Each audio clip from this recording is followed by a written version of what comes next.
இவன் அந்த பொண்ணு கிட்ட போனதும் அவன் கழுத்தை பிடிச்சிடுறான். அந்த பொண்ணு முக்காடு விலகணுன்னு தான் தெரியும். இதாவது பொண்ணே இல்லை, அது ஒரு பேயின்னு. அவன் கழுத்தை பிடிச்சி தூக்குனவன் அவனை தூக்கி அடிச்சதுல அவன் போய் கீழே விழுந்துடுறான். அதை பார்த்து பயந்த மற்ற எல்லாரும் அந்த பேயை பார்த்துட்டு பயந்து அங்கேருந்து ஓட ஆரம்பிக்கிறாங்க.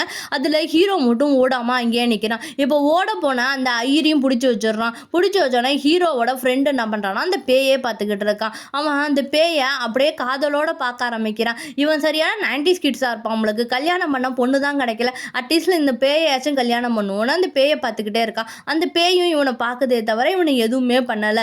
இப்போ முழு நிலவு வந்துடுது. முழு நிலவு வந்தோடனே இவங்க 2 பேருக்கும் மேரேஜ் பண்ணி வைக்கிறதுக்காக மேரேஜுக்குள்ளே ஏற்பாடுலாம் பண்ண ஆரம்பிக்கிறாங்க.